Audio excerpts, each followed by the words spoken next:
Sayın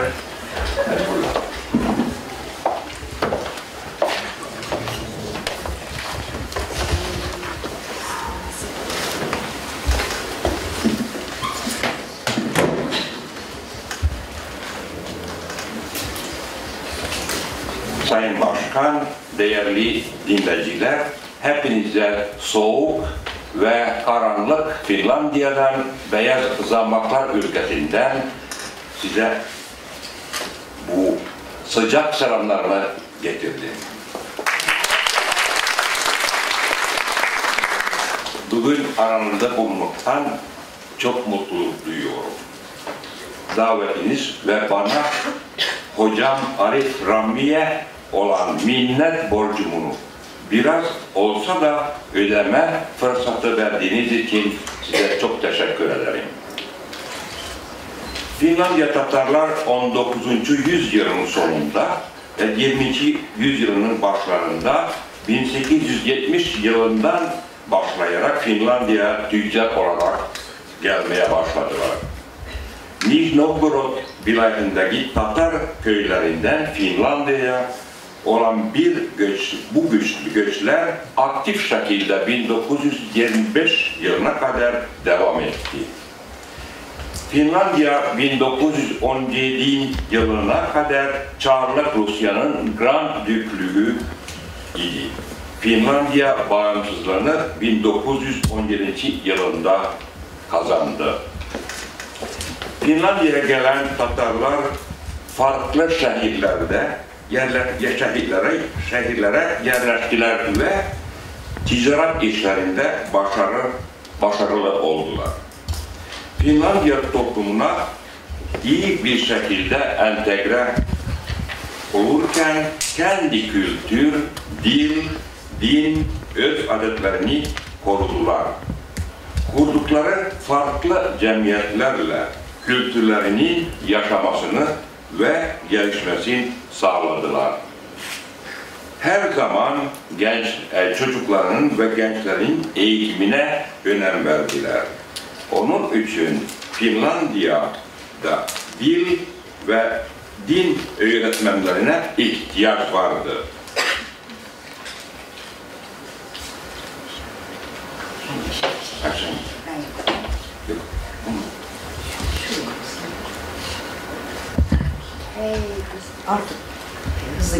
Bu da resmi gösterildi, bu resimde gösterildi Arif Rami ve arkadaşı İskender.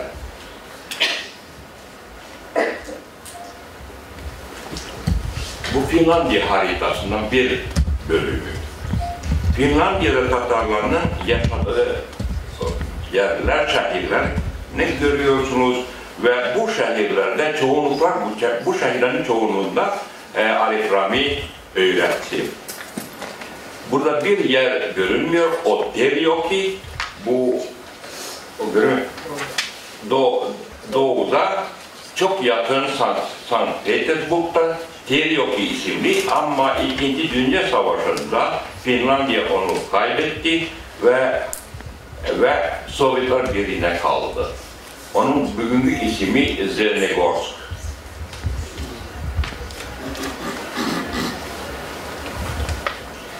Arif Rami'den çok fotoğraflar bulunmadı. Çok az fotoğraflar. Bu bir fotoğraf bulundu öğrencileriyle beraber Turku şehrinde. Bu kaç yıl mı o da belli değil. Belki 1936 yılda olabilir. Bu öğretmenlik yapmak için toplumumuzda bu Arif Rami Finlandiya'ya 1934 yılında geldi. Ve toplumumuz onu bu Finlandiya'ya çağırdı.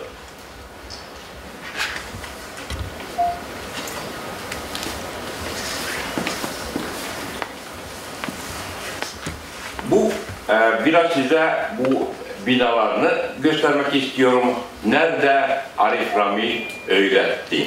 Bu Helsinki merkezinde Albertikatu 27 adreste. Orada toplumumuzun, cemaatimizin odaları var. orada toplanmalar yapıldı ve bu dersler verildi ve orada milli geceler de düzenlendi.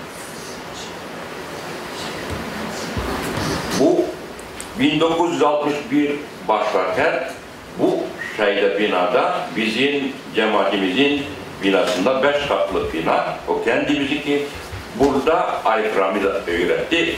Ben de onun derslerine gittim. Bu binada. O 5 katlı orada alttaki dükkanlar 2. ve 3. kat kirada ve 4. ve 5. katta bizim odalarımız. Onu biz kendimiz kullanıyoruz. Yarın ve cami binasını görüyorsunuz. Oraya da Arif Rami çok her yıl yaz aylarında gitti. Orada din ve tarih dersleri verdi.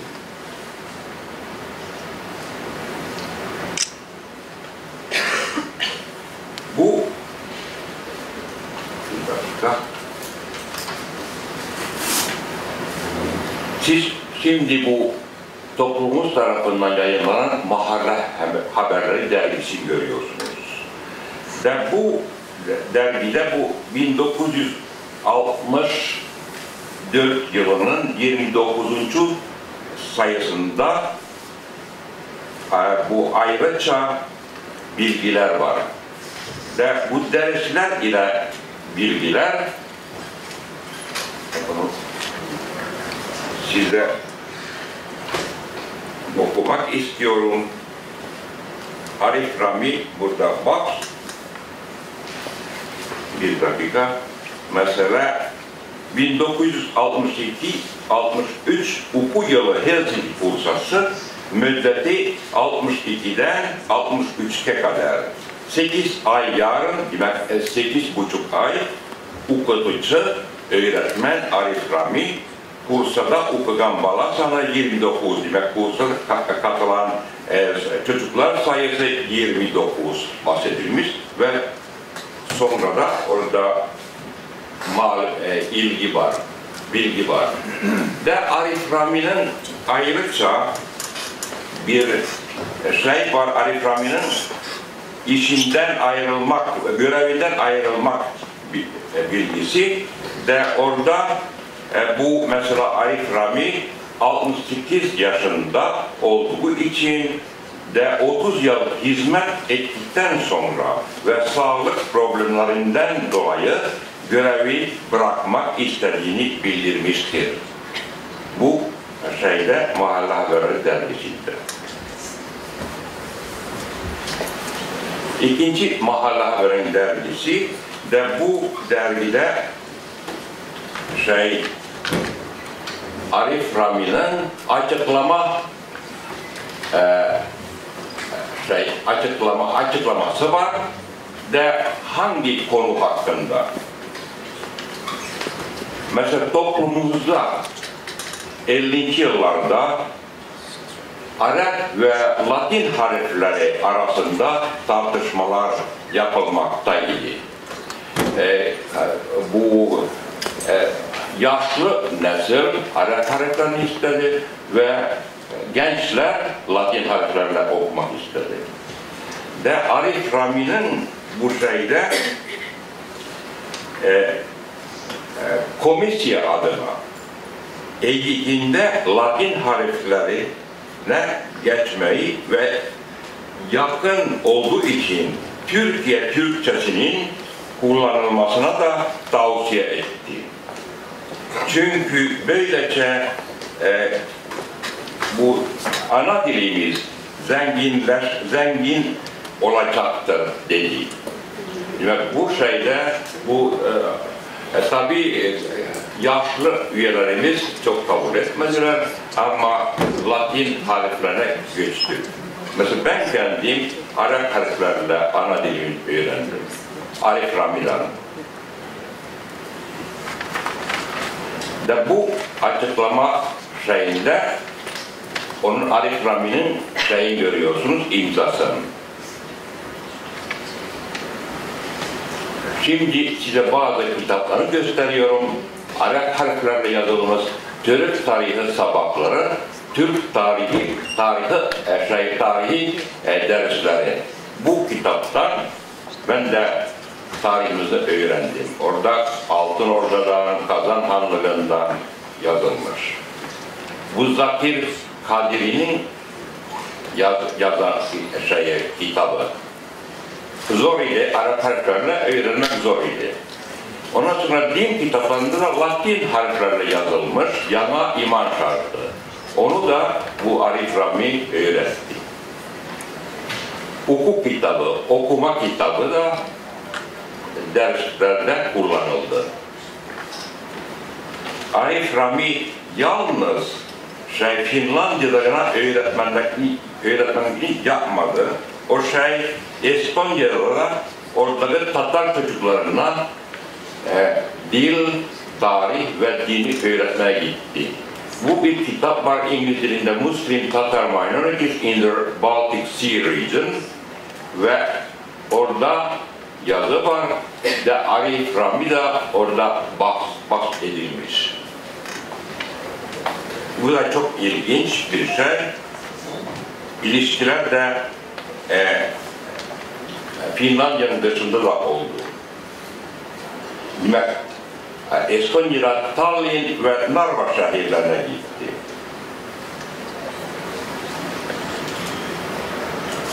Burada siz Arif Rami'nin öğrencilerinin isimlerini görüyorsunuz ve ben onlarla bu Ekim ve Kasım aylarında görüştüm ve onlar böylece Arif Rami'nin hatırladılar. O çok iyi öğretmen idi. Eğitimli ve medeni bir kişiydi. Ve uzun boyu ve düzenli kıyafetleri ile bir aristokrat beyefendiyi anlıyordu. Ve bu ticareti de yaptı. Satrancı çok iyi oynuyordu. Evine gidenler söylediğine göre bir odalı bir evde yaşadı. Odası kitaplar ve çalışma notları ile doluydu. Tabii çok pullar da o odasında göründü. Hatta yardım ettiği tüccarların biriyle Paris'e de gitti. Fransızca bildiği için bu tercümanlık ve rehberlik yaptı.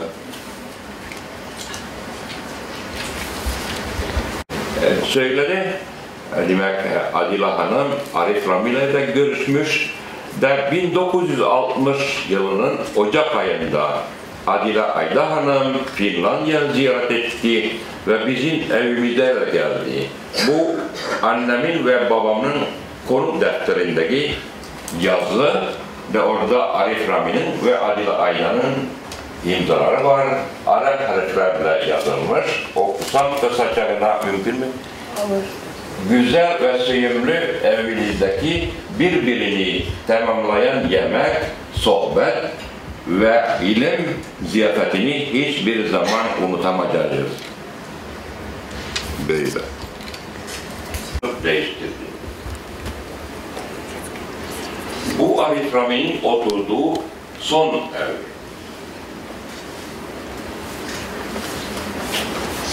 Bu Arif Rami'nin bu toplumumuzdaki üyelik bilgilerinden bir örnek bu arşivden bulundu ve bu üyelik bilgilerinde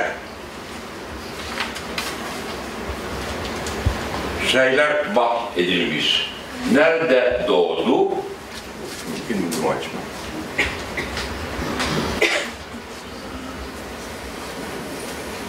Bir dakika. Öğretmen ve kimist olarak da yazılmış. Onu bilmiyorum, haber yoktur. Kimist? Nerede bu kimya öğrenmiş? O belli değil. De doğum günü Nisan'ın 10. günü 1895 yılında Culuk köyünde, Orenburg vilayetinde ve ondan sonra ana dili Türk ve medeniyeti yüksek okul edildiği alındı ama o sonra iptal edildi çünkü aynı zamanda o Türkiye'nin de vatandaşı olmuş. Bu belgeli ve 1959 yılında Finlandiya vatandaşlığını aldı. 59. yılında. Ondan sonra Gönül Hanım bahsetti. Arif Rami Roma'ya gitti. Orada vefat etti. Tatar çocuklarının ve gençlerinin eğitimine çok büyük ve faydalı katkılarda bulundu. Onun hatırası her zaman bizim aramızda yaşayacak. Mekanı cennet olsun. Teşekkür ederim.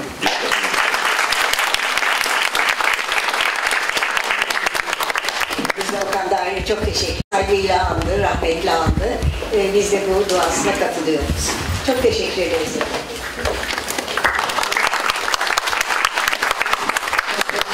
İkinci oturumumuz 15 dakika sonra başlayacaktır. Derdiment eserlerini, şiirlerini ve onun maddi zenginliğini mukayese eden Sovyet edebiyatının diyebiliriz şairi Sibat Hakim böyle yazmıştı.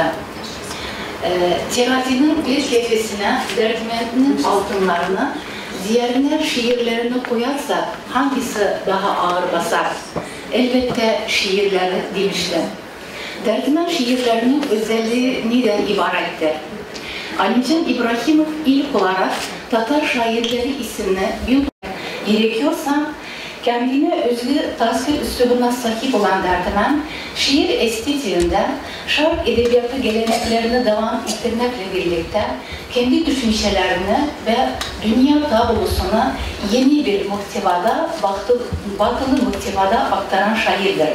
Edebi dilin tüm zenginliklerini ve halkın konuşma dilinin en güzel cevherlerini eserlerine ayrı bir ses ahengi içerisinde yerleştirir. Bu yönüyle diğer sanatçılardan ayrılır. Derdiment eserlerinin sayısı azdır. 1000 civarında dize, bir nesil, 8 tane çocuk hikayesi ve birkaç tane anı yazılar vardır. Derdiment kendi maslahını Türkiye'den döndükten sonra almıştır. İlk şiirlerini önce Tercüman gazetesinde ve sonra 1905 yılında yayına başlayan Kazan Muhbiri gazetesinde Kaleme Hitap isimli şiir ile başlamıştır. Aristokrat Derdiment, edebi yaratıcılık alanındaki uğraşını bildiğimiz gibi hiçbir maddi fayda gütmeksizin yapmıştır. Şair kendisinin ait olduğu sınıfın derecesini ve maddi imkanların verdiği duruma şiir satırlarıyla şöyle belirtir. Eğer devletim yoksa yeterli, merkep gibi yük altında değilim. Kendim baş, kendim göğüs her işimde, gönlüm hoşnut, sakinlikteyim der. Buna rağmen kendisine maslak olarak dediğimiz gibi milletin derdini dert ettiğinden dolayı Derdiment adını almıştır. Derdiment'i tanıtan şiirlerden en önemlisi 1908 yılında yayınlanan Karab yani Gemi şiiridir.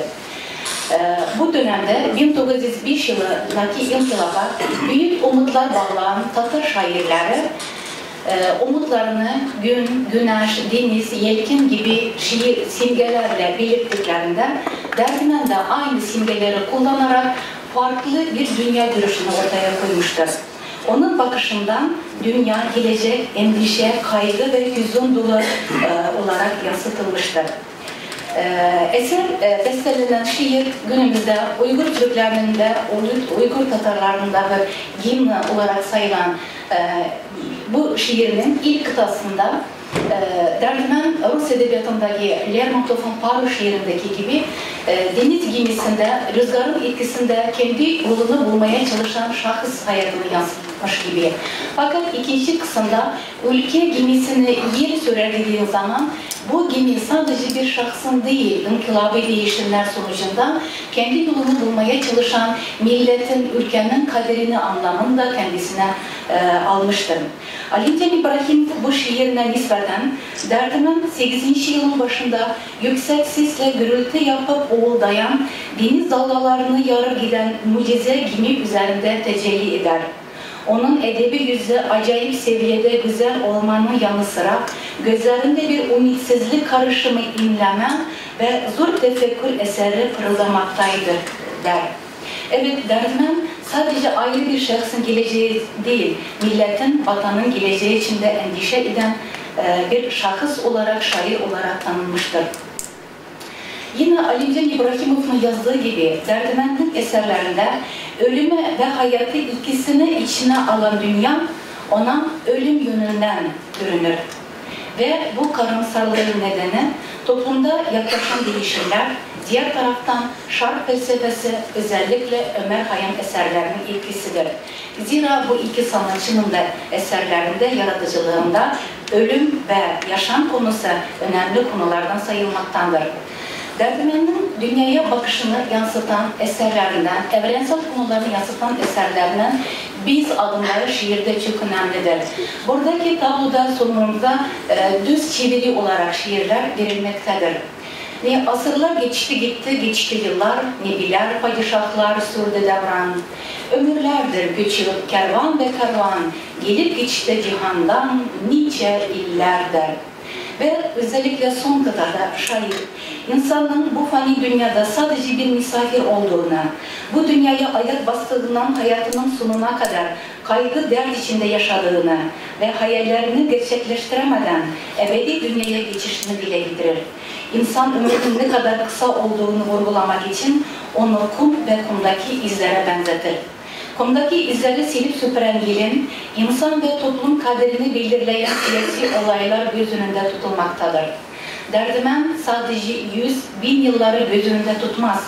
Fatih Kerim'in de yazdığı gibi milyon yılları göz önünde tutarak geçmişte hiçbir şeyin ebedi olmadığını, kudretli padişahların, peygamberlerin, hatta ülkenin de yok olup gittiğini görür. Onun için hüzünlü düşüncelere dalar. Şiirlerinde insan ve kosmik alem, yaşam felsefesi gibi evrensel konuları ele alan şairin yaratıcılığının merkezinde vatan, doğduğu toprak, millet ve milli gibi temalarda çok önemli yere sahiptir. Vatan konulu şiirlerinde ana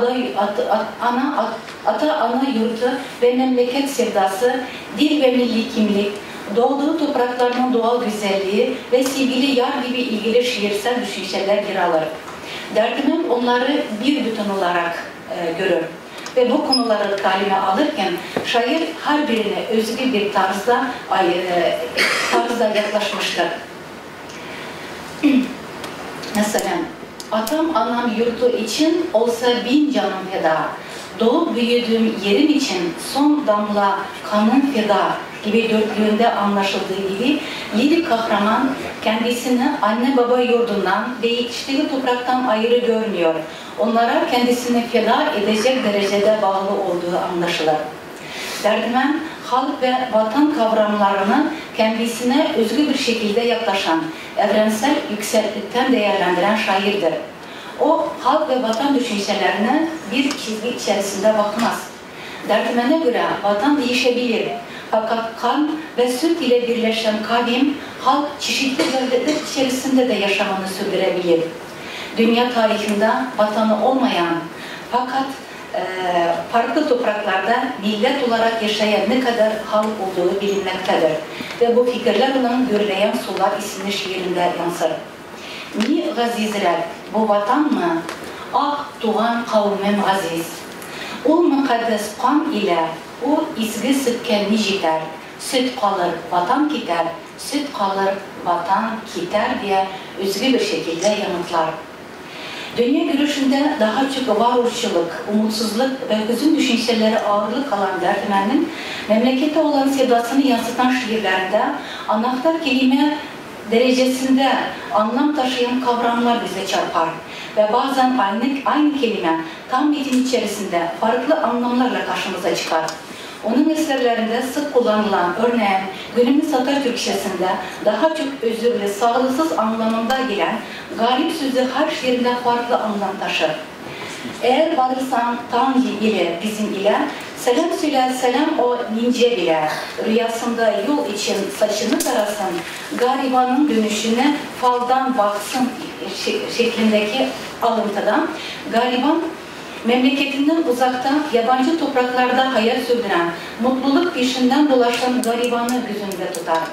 Diğer bir şiirinde, yad ülkemin, yad edip yadın güneşini, kamışlı sularını, kırçıllı taşını, uzak denizde o kışlar geçirmiş, yabancı ülkelerden garip ezgiler getirmiş gibi metinden, yabancı ülkeden gelen ezginin özelliğini açıklayışı sıfat konusunda gelmiş.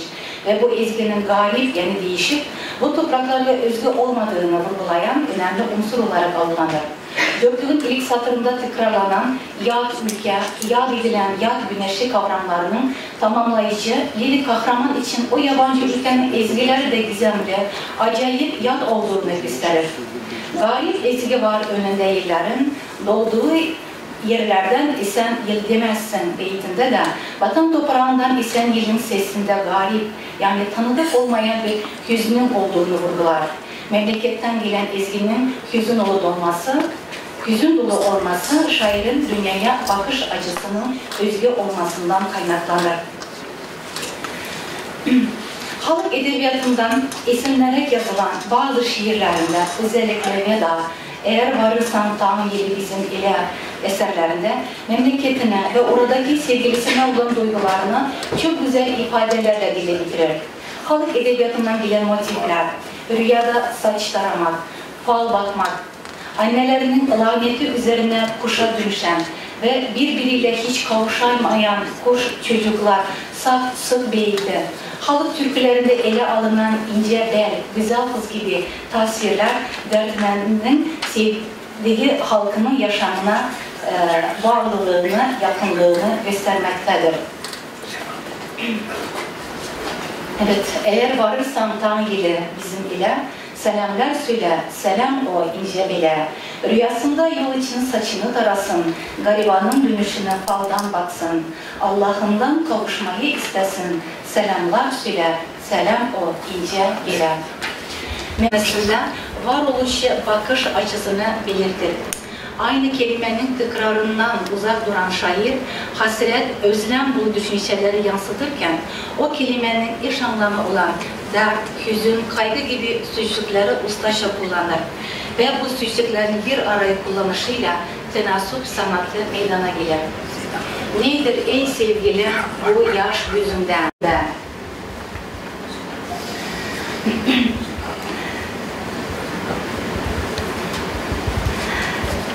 Derdinant, ondan kimlik tartışmasında Tatarlığı savunanlardan olup bu fikrini şiirlerinde de yansıtmıştır. Örneğin Tatarlıktan Tatar hiç yar eder mi? Kişi kendi ismini inkar eder mi? Tatarlık. Bunların yanı sıra Derdiman birkaç dile hakim, kendisini bu yılda sürekli geliştiren bir aydındır. Eserlerinde ana dille konuşurken Rusya kelimelerle karışık dille konuşmayı da hoş karşılamamış bir şekilde iç içe yaşadığı bölge, Derdiman ise halkla iç içe olduğundan dolayı halkın konuşma dilini güzel bir şekilde inceleyen ve onların kendi eserlerinde de seçerek derin bir anlam verebilmek için anlamlı bir şekilde kullanan şairlerden sayılır. Ve bu eserinde de halk diline yakınlaşma gerektiğini biz biliyoruz. 19. yüzyılın sonunda Kayyum Masri'den başlayarak 20. yüzyılın başında biz bunu Abdullah Tokaylar'da da görüyoruz. Şairlerimiz halk dilini edebi dil seviyesine yükseltmiştir. Derdiman da halk dilinin ne kadar değerli olduğunu bu az ve öz eserinde dile getirir. Sokaktan, pazardan derlenmeli söz. O bitmez hazine, bitme ıra.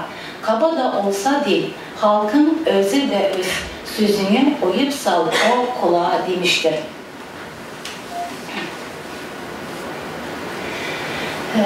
Derdiman eserlerinde doğa tasviri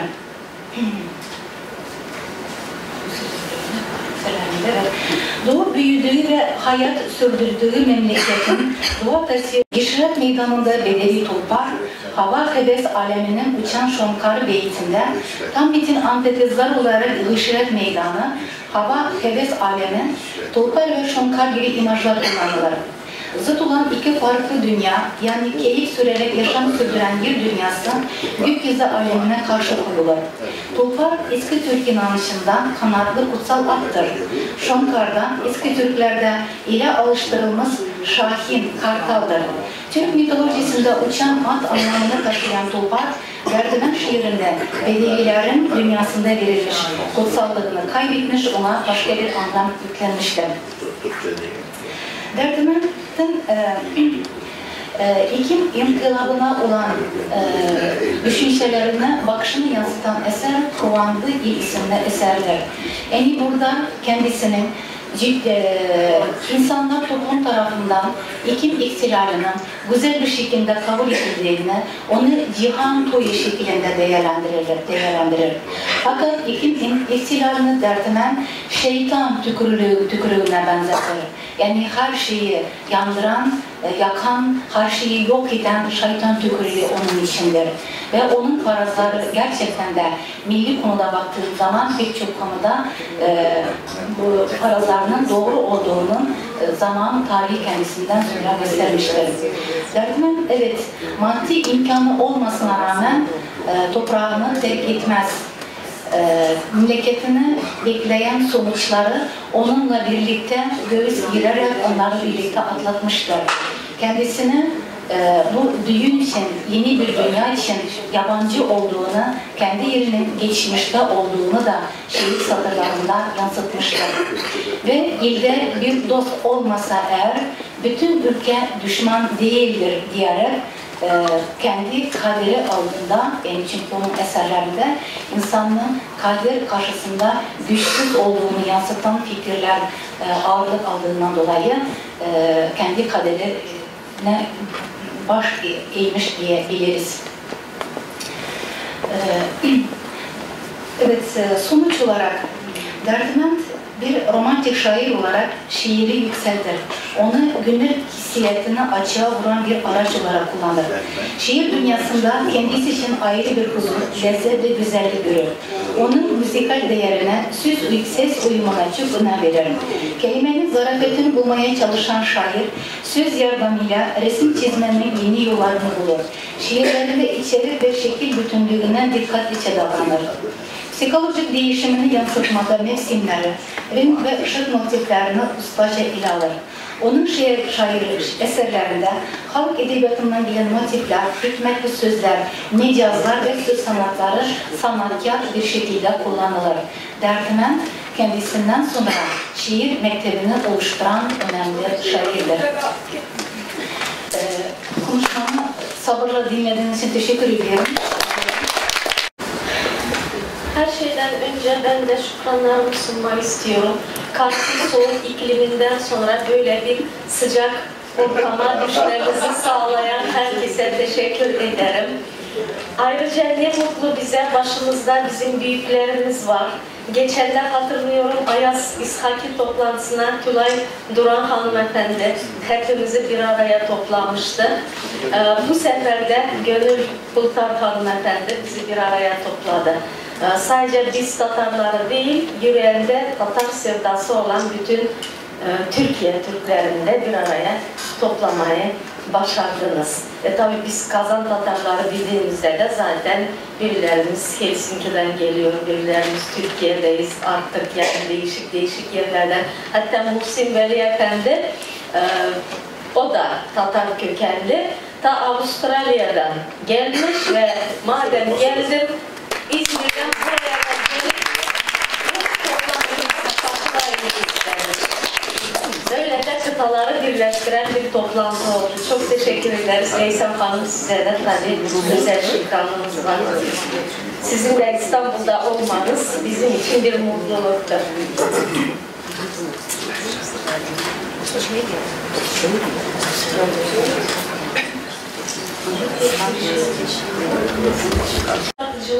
Doğu Edebiyatı'nın adından gelen ve sofuluğa kadar uzanan gelenekleri göstermeye çalıştılar.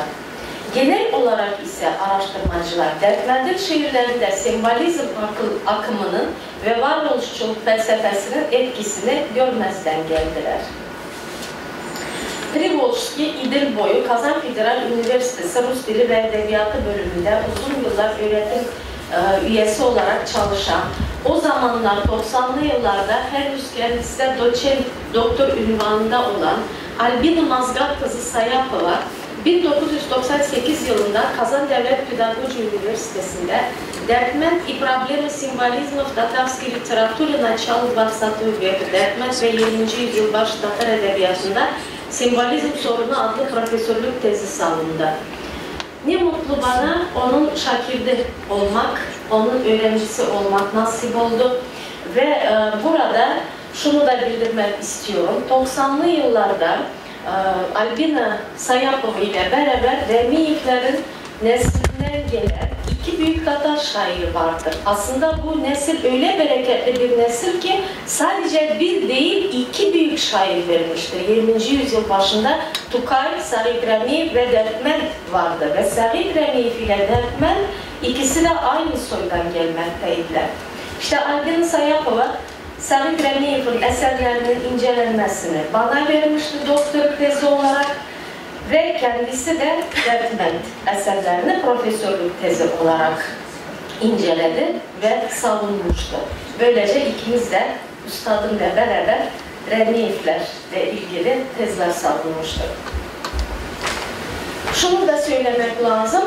Şimdi bunlar iki şair olmasına rağmen tek bir soydan geliyorlar ve o kadar farklılar ki mesela Sarit Remiyev tamamen bir isyankar bir şair. İsyan ile ortaya çıkmış ve var olmuş bir Tatar şairi. Dertment ise dünyayı varoluşçuluk felsefesi çerçevesi içinde kabul etmiş birisidir. Olduğu gibi kabul etmiş ve daha böyle eren bir şair olmuştur. Mevcut araştırma 1990'lı yıllar için hem yeni hem cesaret ve müthiş bilgi isteyen bir konuydu. Dertment'in yaratıcılığı Albina Mazgat'ın Sayapova tarafından 20. yüzyıl başı Tatar edebiyatında ilk kez Doğu ve Batı felsefi estetik düşünce ışığında araştırıldı. Yani sadece Doğu kökenleri değil ve sadece Ruslarla bir arada yaşayıp Ruslardan kabul ettiği gelenekler ya da benzerliklerle değil, artık daha geniş, evrensel bir şekilde Avrupa felsefesine de çıkarak araştırıldı. Ve Dertment'in yaratıcılığında varoluşçuluk felsefesine ve simbolizme özgü düşünceler ortaya koyuldu.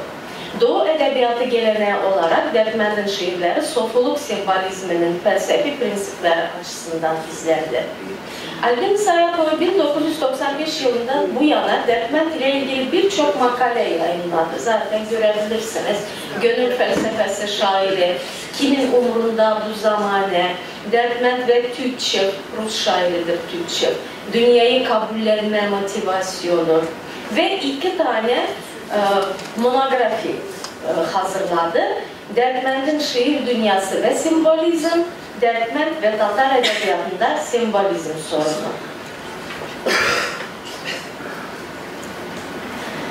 Evet, tarihin yenilendiği, devirlerin değiştiği bir çağda Dertment'in eskileri özlemle anarak yazdığı şiirlerin temelinde tarihi kötümserlik ve köklerinden kopmuş, temelini yitirmiş, geçmişe, tarihe güvenini kaybetmiş, toplumdan yabancılaşmış, mutsuz, huzursuz insan varlığını dile getiren varoluşçuluk felsefesi yapmaktaydı. Malum ki 20. yüzyıl başı Tatar şiirini insan ve dünya sorunu sardı ve mevcut sorunu artık tarih, ülke ve halk kaderi gibi büyük meselelerden ayrı düşünmek mümkün değildir. Dünyanın faniliği ve insan hayatının sonluluğu gibi konuların derin bilinçlerinden ortaya çıkan üzüntü hissi ve ümitsizlik duygusu Dertment'in şiirlerin başından sonuna kadar uzanan en belirgin özelliğidir.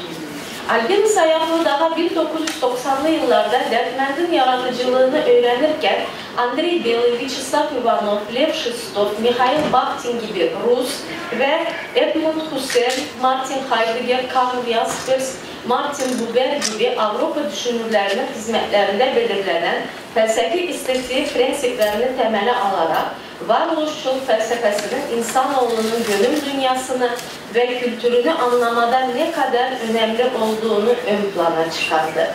Böylece 20. yüzyıl başı Tatar edebiyatının o dönem dünya felsefesi ve estetiğine dayanarak ancak araştırılabileceğini vurguladı. Albin Sayaflı'ya göre Dertmend'in bütün eserlerinde en önemli konu insanın var olmasında mutlak trajedi. Yani merkezi konu insanın korku, endişe, çaresizlik, inanç, absürt, ölüm ve benzeri duygularla sıkı bir bağlantıda olan hayatta. Sayaflı bu durumda örnek olarak Dertmend'in "Güzlerim man almadım" adlı şiirini getirir ve baştan sona trajik renkte yazılmış olup çaresizlik duygusu içerdiğini vurgular. Kime uslat, kime umut nimeti verdi felek. Ben ümidin sol elinden bir kırıntı almadım. Estiğiller il içinden sabah akşam dinledim. Yel rüzgarın hüznünden ben zevki erham almadım. Fakat Sayaflı'nın dediği gibi Dertmend'in şiir dünyası öyle derin ki orada sadece hayatının gün batımı değil, hayatın tanı da belirlenmekte. Dertmend felsefesinin tasvir şekilleri doğanın simgesindendir. Dünya, tarih, hayat bir deryaya, denize benzetilir. Örneğin Karab adlı şiirini alabiliriz. Burada olup biten olayları, onların insan yaşamına etkisini, beklenen sonuçları tamamen başka bir yükseklikten anlatılır. Dünya kudurmakta, dalgalanıp çalkalanmaktadır. Tarihin denizi ise kimseye ve hiçbir şeye acımamakta. Böylece devrimsel değişiklikler dönemini yansıtan şiirde sosyal tarihi atmosfer, deniz, rüzgar, gemi gibi sembollerin yardımıyla verilir. Tarih ülkelerin, halkların ve ayrı insanların kaderini şefkatsiz bir şekilde değiştirmekte, ebediyet kumu ile örtmektedir. Ve burada da Biz adlı şiiri en güzel örnektir şairin. Şair sahip olduğu hayata ve varlığa fazla önem vermez. Çünkü sonuçta bütün dünya, alem, tarihin feci gidişatı ile kıyaslarken aciz bir varlık olduğunu ikrar etmeye mecburdur. Albin Sayaflı tarafından varılan diğer bir değerli sonuç ise Dertmend'in yaratıcılığında isyanın hiç olmaması. Bu tarafıyla şair, kendisiyle aynı dönemde yaşayan ve eserler veren Abdullah Tukay ve isyanı ile Nietzsche'nin felsefesine yükselen Sahip Remi ve Şehzade Badiç gibi Tatar şairlerinden çok farklıydı. Peki neden Dertmend'in şiirlerinde isyankarlık yok? Tatar bilim adamları Abdurrahman Sadi ve Ali Halit'in de belirttikleri üzere Dertmend, insanlığın yaşadığı tarihi süreci durdurulamadığını ve ona karşı koyamadığını çok iyi anlıyordu. Buna en güzel örnek de onun Biz, Kara, Estiyeller gibi şiirleridir. Albin Sayaflı'ya göre Dertmend'in eserlerini soylu yapan ve şairi varoluşa yaklaştıran, hatta en mutlu anıları bile tasvir ederken şairin ortaya koyduğu duygudur hüzün. Hayatın sesine kulak veren şair varoluşun uçurumlarında rüzgar misali gezer, inanılmaz bir hüzün, sıkıntı hisseder. Çimlerin üzerine uzandım adlı şiirinde görebiliriz. Böylece Dertmend'in bütün yaratıcılığında belirlenen rüzgar, varoluşçuluğu anlamda bir anahtar sembole dönüşür. Rüzgar, hayatın, hareketin, bir taraftan onun sonsuzluğunun, diğer taraftan faniliğin, her şeyin bir sona ermesinin, bir hiçe yol almasının simgesidir. Ayrıca bu sonsuzluk bir yerlerde uçuşan, geçmişte olan ya da gelecekte olan bir sonsuzluk değildir. O şimdi ve burada olan sonsuzluktur. 20. yüzyıl sanatı yeni sanat olarak tamamen sembollerden oluşur. Mesela o dönemde şairler tam simgesini yaratarak, severek kullandılar. Tam uyanmanın, umudun, güzelliğin simgesidir ve biz bunu Sahip Remiyev'in eserlerinde de, Abdullah Tukay'ın şiirlerinde de böyle görürüz. Fakat dertmen tam kelimesinin artık Ramila Hanım da belirleyip geçtiği gibi bu tam kelimesine yüklenen anlamın sınırlarını kırıyor ve ona yeni bir anlam yüklüyor. Tam şeytanın bir tükürüğüdür ve böyle bir tükürük içinde olan bir şöleni, toyu dertmen kabul edemiyor. Malum 20. yüzyıl baş Tatar şiiri her ne kadar Avrupa tarzı şiiri örnek almaya başlasa da onun felsefi ve estetik milli düşünce derinliklerine giden Doğu kökleri de vardı tabii ki. Örneğin Dertmen'in şiirlerinde sık rastladığımız suskunluk Doğu edebiyatında sofluğa özgüdür. Suskunluk mistik öteki dünyayı tanımada önemli bir unsurdur. Bunun dışında Dertmen'in şiirlerinde yer alan kelebek, mum sembolü de sofuluğa bağlı izlenir. Sofulukta mum ilahi hakikati temsil eder. Ona doğru uçan kelebek, sofu ise bu alevde yanıp ilahi hakikate ermek ister. Dertmen'in yaratıcılığında mum her şeyden önce aşktır. Dertmen'in kelebeği mum etrafında uçarak kendi gönlünde ışığa yer açar ve öteki dünyaya, hiçe doğru yol alır. Yani aşk alevinde yanan sonsuzluğa karışır. Dünyayı varoluşu gözlüğünden gören Dertmen'in yaratıcılığında dünya ömür zamanı asır olarak belirlenir.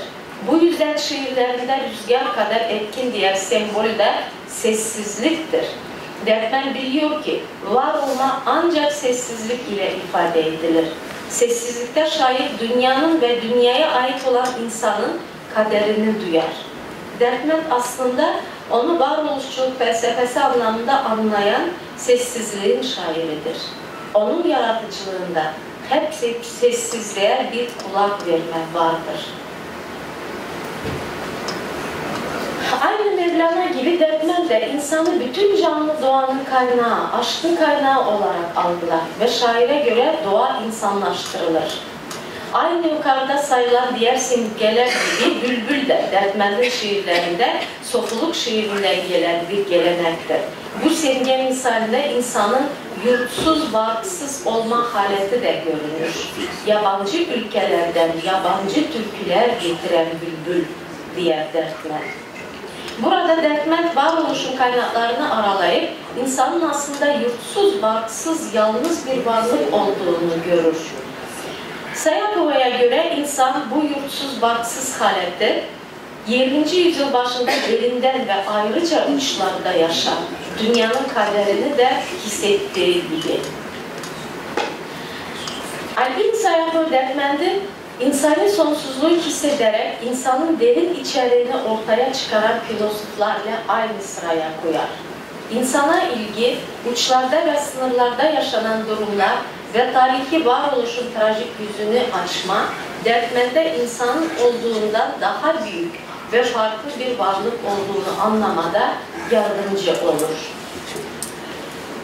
Şimdi benden önce de söylenmişti. Teraziye koyarsak Dertmen'in altınları mı daha ağır basar, onun şiirleri mi daha ağır basar diye. Ve bugün biz görüyoruz ki Dertmen'in altınları asırların tozuna karışıp kayboldu, gitti. Fakat onun şiirleri bütün sınırları zorlayarak, ülke sınırlarını, milletlerin sınırlarını zorlayarak bizi, Tatarları ve dediğim gibi Tatar sevdasını gönlünde, yüreğinde besleyen bütün Türk boylarından olan insanları bir araya getiren şiirleri hala yaşamaktadır. Ve Dertmen her şeyden önce bir şair olarak var olmaya devam etmektedir. Beni sabırla dinlediğiniz için çok teşekkür ederim.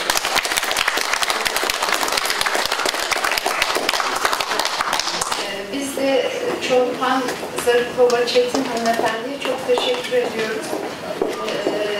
Oturumumuzda sanıyorum biraz aştık süremizi. Yalnız bir soru alabiliriz belki. Varsa eğer salondan soru sormak isteyen hocalarımıza, evet, kifayet kadar bilgilendik diye düşünüyoruz salon herhalde. Çok çok teşekkür ederiz. Sağ olun. Söylemeden edebilirim. Buyurun Özlem hocamız, Özlem Deniz hocamız. Buyurun. Sofu terimi bence yanlış kullanılmış. Yani sufizm ya da tasavvuf demesi lazımdı meslektaşın. Tasavvuf belki ama sufizm olarak kullanılmıyor. Genelde sofuluk olarak kullanıldığı için. Türkçe'de başka anlamı var. Çağrışımı itibariyle Bir düşmanız. Tamam, güzel. Yoksa sufizm, Rusça'da da, Tatarca'da da sufizmdir ama ben birkaç kez düzelttiler konuşmalarını yaparken. O yüzden ben bu şekilde hocam çok teşekkür ederim.